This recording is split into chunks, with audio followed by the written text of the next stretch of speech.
What up, though, y'all? It's Chris. Appreciate you connecting with me while I do my 10,000 steps.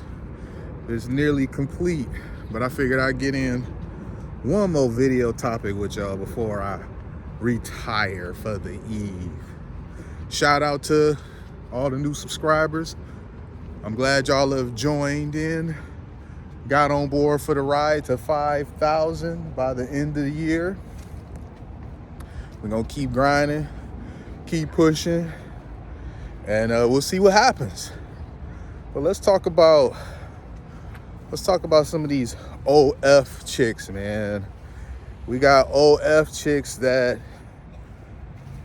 they think that they can show TNA online, make money, and then decide that they met some guy they like, they're gonna get married and just live happily ever after, and all the content they made is just somehow, some way supposed to disappear. It doesn't work like that. I don't know in what fantasy land they believe this was the case, or this would, be true, but it's not reality. I've seen multiple, not only OF chicks, but women that were in adult entertainment, aka prom, make requests for their stuff to be taken down.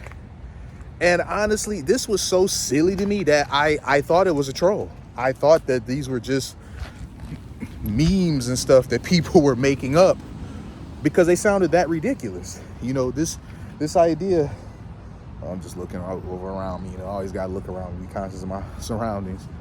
Even when you're in a safe area, I still like to know where people at. But this whole idea that you can be, a 304 for hire and do it for months or years, whatever it is that your duration is. And now that you've made as much money as you wanted to make, you hit whatever milestone, you bought some house, you bought some BMW, whatever, or a G-Wagon, and now you found some guy that is willing to overlook, what you've been doing over the last few years. You're just supposed to be able to, just pull all the stuff you've been doing, the evidence of the lifestyle you've been leading, off the internet forevermore. It's just supposed to be scrubbed. It's supposed to disappear from the internet, disappear from everybody's hard drives. All traces of you being a 304 for hire is supposed to just disappear. And you go on to white picket fence suburbia, have a couple kids with Prince Charming, and live happily ever after.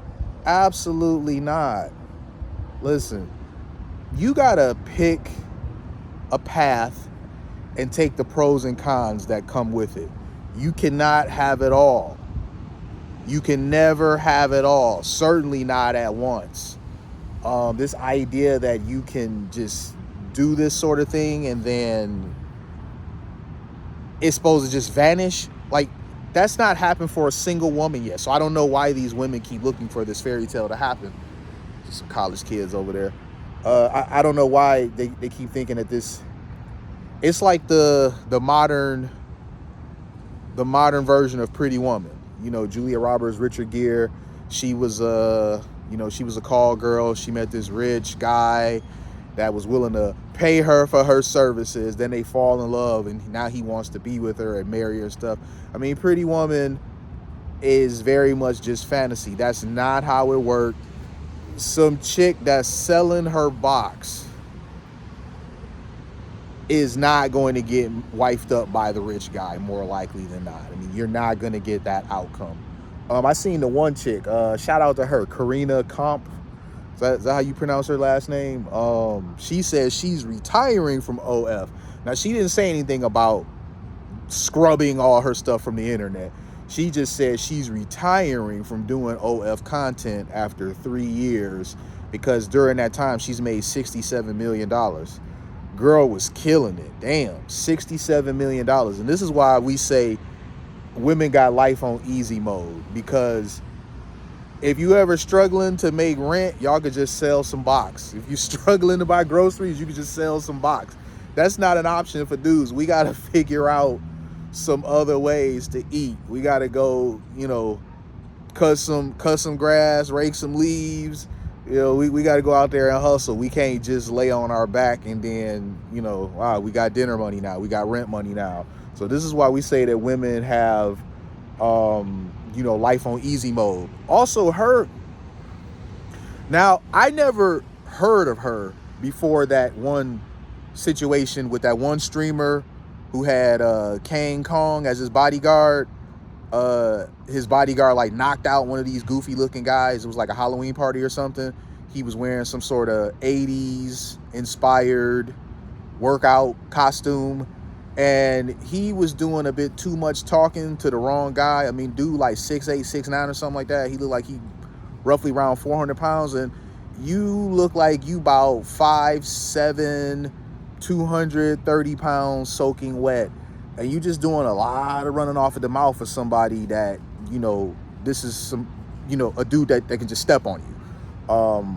I didn't expect him to knock him on his back the way that he did. And, I do think he kind of went a bit too far with that. But again, you got to have some self-awareness. You got to watch who you talking to, fam. You can't just be running off at the mouth and just expect, there's laws, there's rules and stuff in place. Nothing's going to happen to me, because the real world, it don't work like that. Some people don't care. And if you talk reckless, they going to deal with you accordingly. But he was with her.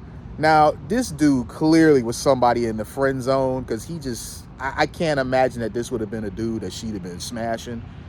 And if he, for some reason, he certainly wasn't going to be getting that box anymore after he got knocked the F out. I mean, he was like one punch nearly knocked out. I mean, he went falling. He was struggling to get up. He could have KO'd him, honestly. But that was when I first heard of her, because her and her friend, they go running up, getting in his face, saying, "Are you crazy?" All this sort of stuff. So that was how I found out who she was. I honestly, I ain't mad at her for making $67 million. Kudos to her. But I don't get what the obsession is with her. She, to me, just looks like a basic chick. She's pretty. Don't get me wrong. She's pretty, but she looks very basic to me. Like, this is a chick that you're going to see at every mall in America, working at like Hot Dog on a Stick or something like that. Shout out to y'all who know what Hot Dog on a Stick is. But yeah, I mean, she just looks like your basic blonde girl. Again, she's pretty, but in my opinion, she's not anything super special, just to put it mildly. But the fact that she could be, just a typical pretty girl and make that type of money. I mean, this is a chick, she don't got no BBL. She don't got no lashes. She don't got them stupid hair extensions. She don't have no tummy tuck, and just all of the stuff that men say they don't like, that a particular group of women do anyway, no matter how much we say we don't like it.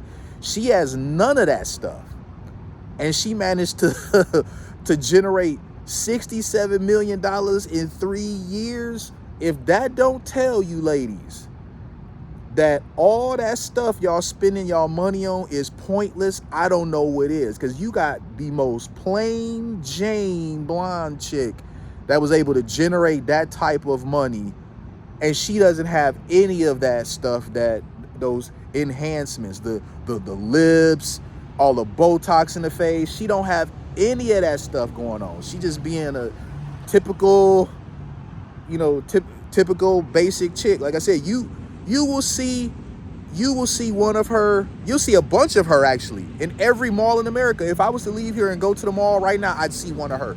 She's not some exotic looking special chick.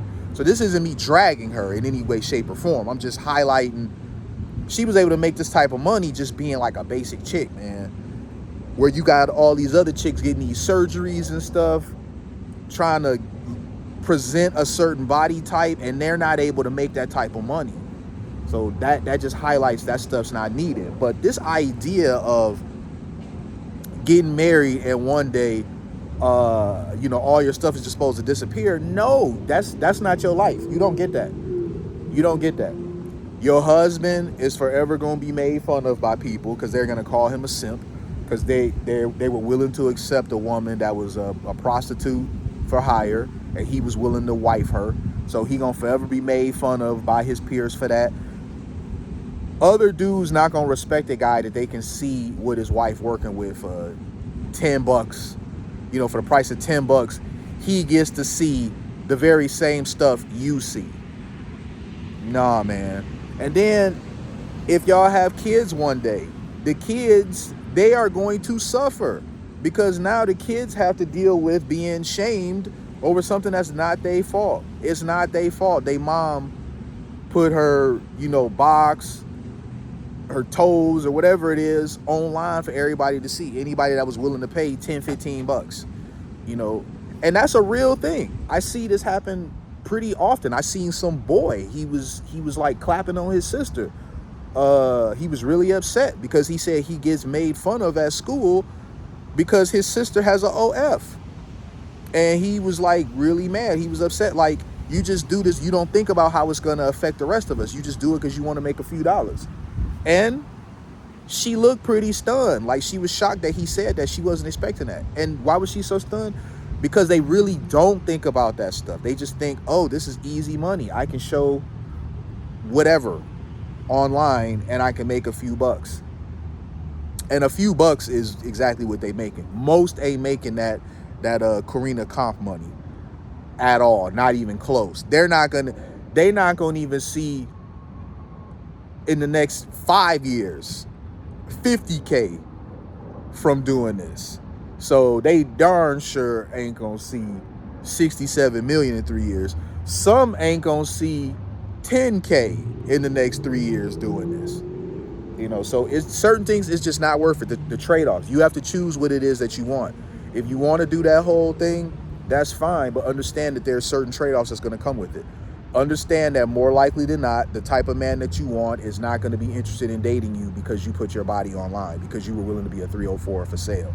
Understand that he's not going to take you seriously because he can't take you around his peers, because you're a reflection of him.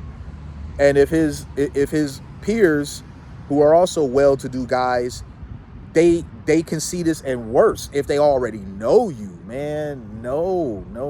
So you have to pick a path and you have to stick with it. If you want to do that, you want to make that money, you want to be a boss babe that has Prada bags and drives a G-Wagon, that's fine. Do that if you can. But you must know that the husband who adores you, and the white picket fence, and the 2 kids, a boy and a girl, and living happily ever after, that's more likely than not it's just not going to come true for you. There are exceptions. I'm not going to say that there aren't. There definitely are exceptions. I've seen some of them.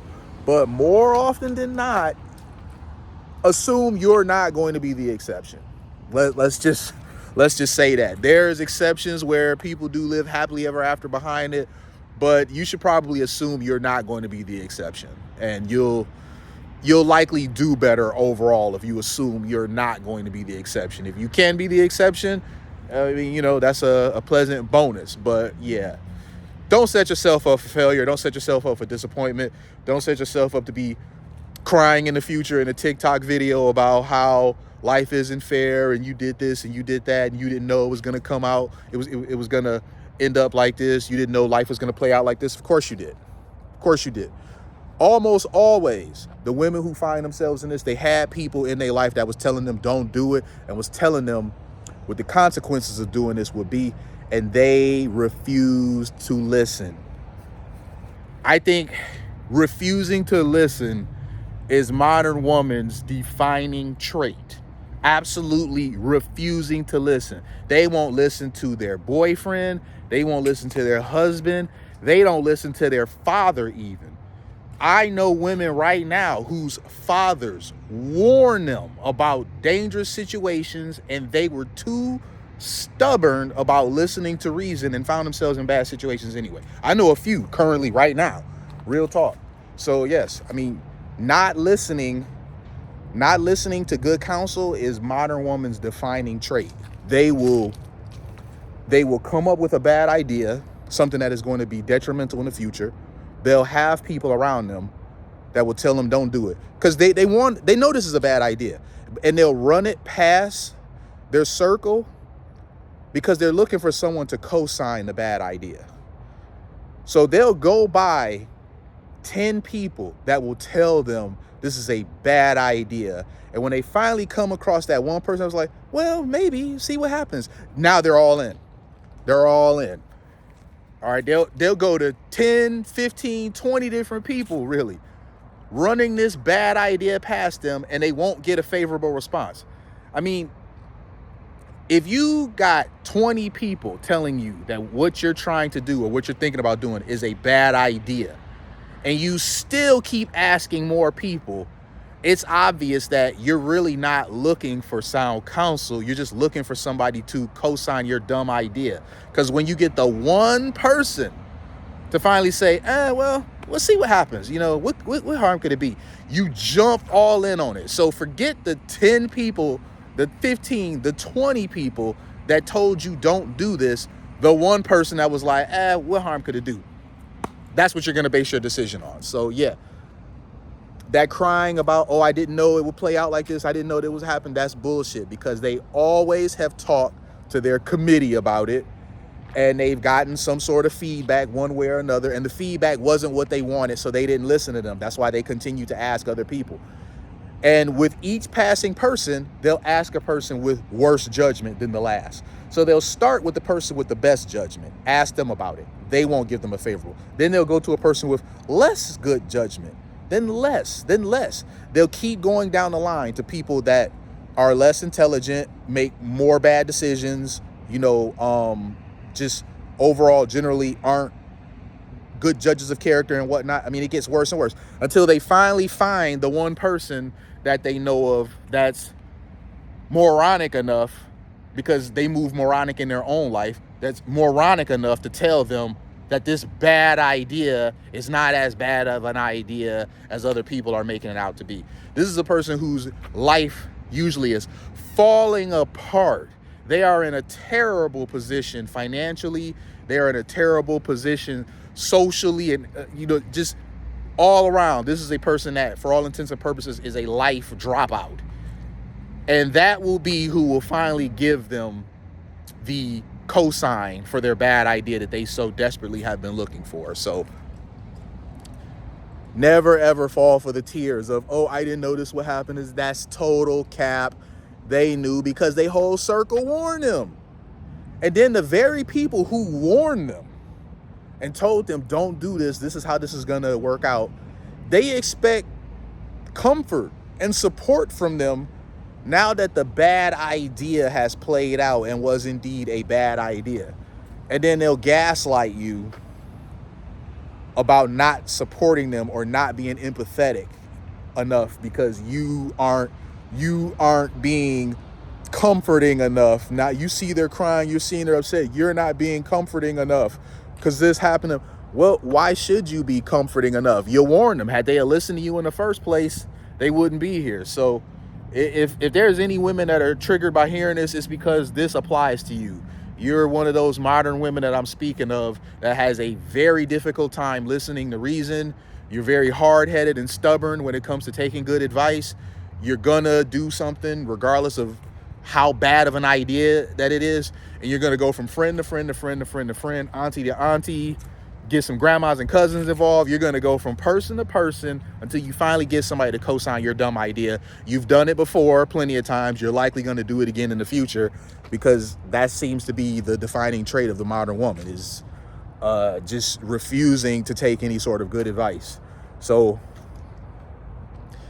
the putting stuff on OF, they likely beforehand were advised they wouldn't do this, that they shouldn't do this. They did it anyway. Had this worked out for them, had this been successful for them, they wouldn't care. But 99% of them, it doesn't work out for. So now you're broke and your body's online. So it's not like you sacrificed integrity and made a bunch of money. It's not like you sacrifice purity and made a bunch of money. You sacrifice integrity and purity to make a few $100 a month. You sacrifice purity and integrity to not even make enough money to buy groceries. Forget making enough to pay your rent. You didn't even make enough money to even buy groceries to last you the next couple weeks. So you quit doing that because it's not making you any money, but you can't do anything about it at that point. It's out there. And if you don't tell a guy you like about it, he's eventually going to come across it some sort of way, you know, because he probably got some homie or something that's on there. And nowadays, you know how women would always Google men to try to see if he's got some sort of record or something like that? Women would do that about guys all the time, which I thought was a great idea. Women would Google men to see if they had some sort of record. It's going to get to the point that men are now going to Google women to see if they have a OnlyFans. I kid you not. So you OF chicks out there that think you're going to retire from OF, listen, the streets, you don't retire from the streets. If you out there being a paid 304, you don't retire from the streets. You're not Michael Jordan. You're not going to win a championship and then retire afterwards. No, the streets retire you because you no longer are useful to it. You're no longer valuable to the people that you was out there 304ing for. So understand that. Women have to play the game a certain way. And when you don't play the game a certain way, you end up with the worst outcome. So thinking that you're going to be a 304 for hire and then one day get married and have kids and all of those bad decisions are supposed to just magically meld away, never to be seen before, it's not going to happen for you. So I'm going to leave it there. That's an unfortunate, harsh truth, but I don't do you any favors by lying to you about these things. So appreciate y'all. Subscribe, thumbs up, all that good stuff. Holla at y'all later. Peace.